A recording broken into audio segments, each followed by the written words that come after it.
welcome to my channel. Lately I've been trying to read a book per month, and recently I finished this book and I'm just in awe with her story. It's a powerful, inspiring biography. Harriet, the Moses of her people, a book from Sarah Bradford. Let's explore her story together and then I'll tell you my thoughts about the book.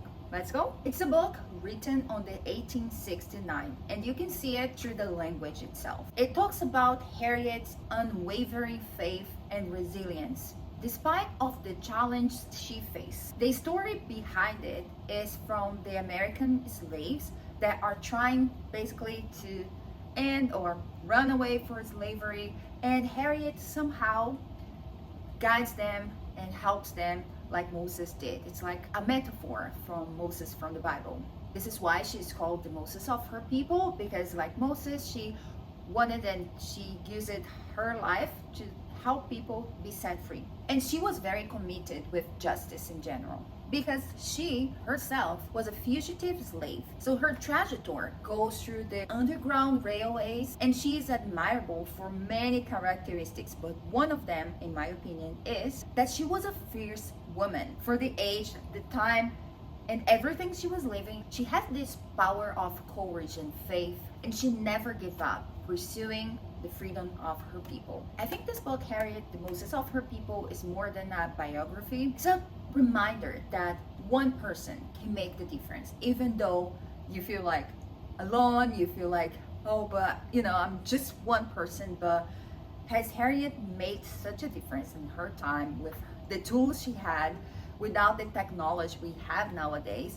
Her impact inspires even nowadays, years later, right?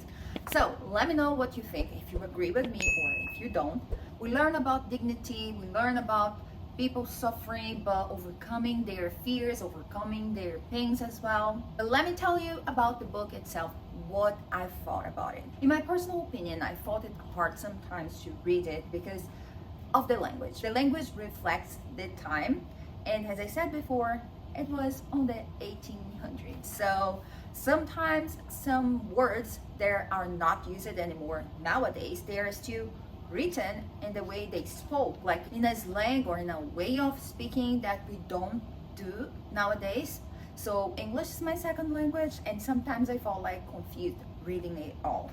And the book itself has only 90 something pages, but it took me a while to digest everything. I was reading and stopping to reflect a little bit of what was going on. And at the end, the author put some letters that people wrote to Harriet, and like a confirmation that everything that was said about Harriet was true. For me, a negative aspect of the book is that sometimes it seems like the book wants us to worship Harriet.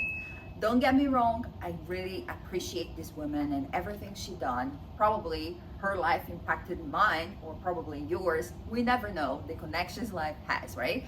But sometimes the language for me was too much, exalting her, like worshiping her.